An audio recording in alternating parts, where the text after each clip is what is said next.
नमस्कार, स्वागत है आपका आपके चैनल ज्योतिष मार्ग पर। हिंदू पंचांग के अंतर्गत प्रत्येक माह की 11वीं तिथि को एकादशी कहा जाता है और एकादशी तिथि भगवान विष्णु को समर्पित है। कार्तिक माह के शुक्ल पक्ष की एकादशी को प्रबोधनी एकादशी, देवोत्थान एकादशी, देवउठनी एकादशी के नाम से जाना जाता है। और इसका महत्व और भी अधिक बढ़ जाता है क्योंकि कार्तिक माह में किया गया जप, व्रत, दान अत्यंत पुण्यदायी होता है और एकादशी का व्रत एकादशी की कथा के बिना अधूरा है। इसीलिए देवोत्थान एकादशी व्रत कथा आज हम सुनेंगे। एक राजा के राज्य में सभी लोग एकादशी का व्रत करते थे। प्रजा तथा नौकर चाकरों से लेकर पशुओं तक को एकादशी के दिन अन्न नहीं दिया जाता था।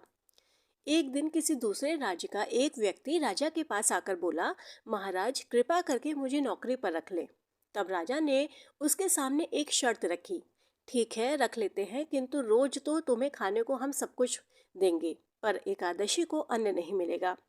उस समय उस व्यक्ति ने हाँ कर ली, पर एकादशी के दिन जब उसे फलाहार का सामान दिया गया तो वह राजा के सामने जाकर गिड़गिड़ाने लगा, महाराज इससे मेरा पेट नहीं भरेगा, मैं तो भूखा ही मर जाऊंगा, मुझे अन्न दे दो। राजा ने उसे शर्त याद दिलाई, पर वह अन्न छोड़ने को तैयार नहीं हुआ। तब राजा ने उसे आटा, दाल, चावल आदि दे दिए। वह नित्य की तरह नदी पर पहुंचा और स्नान कर भोजन पकाने लगा। जब भोजन बन गया तो वह भगवान को बुलाने लगा कि आओ भगवान, भोजन तैयार है, उसका भोग लगाओ। उसके बुलाने पर पीतांबर धारण किए भगवान चतुर्भुज रूप में वहां आ पहुंचे और प्रेम से उसके साथ भोजन करने लगे। भोजन आदि करके भगवान अंतर्ध्यान हो गए और वह अपने काम पर चला गया। 15 दिन बाद अगली एकादशी को जब वह राजा से कहने लगा कि महाराज मुझे इस बार दुगना सामान दीजिएगा, उस दिन मैं भूखा ही रह गया था। तो राजा ने कारण पूछा तो उसने बताया कि हमारे साथ भगवान भी खाते हैं, इसलिए हम दोनों के लिए ये सामान पूरा नहीं होता। यह सुनकर राजा को बड़ा आश्चर्य हुआ। वह बोला, मैं तो मान ही नहीं सकता, भगवान तुम्हारे साथ खाते हैं। मैं तो इतना व्रत रखता हूँ, पूजा करता हूँ, पर भगवान ने मुझे कभी दर्शन नहीं दिए। राजा की बात सुनकर वह बोला, महाराज यदि विश्वास ना हो तो साथ चलकर देख लो। राजा एक पेड़ के पीछे छिप गए। उस व्यक्ति ने भोजन बनाया तथा भगवान को बुलाया, पर भगवान नहीं आए। शाम हो गई, वह भगवान को पुकारता रहा परंतु भगवान नहीं आए। अंत में उसने कहा, हे भगवान, यदि आप नहीं आए तो मैं नदी में कूदकर प्राण त्याग दूंगा। लेकिन भगवान नहीं आए।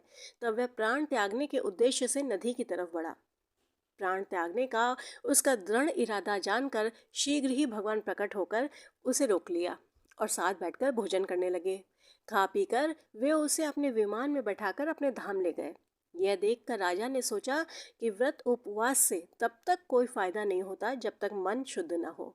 इससे राजा को ज्ञान मिला कि वह भी मन से व्रत उपास करने लगा और अंत में स्वर्ग को प्राप्त हुआ।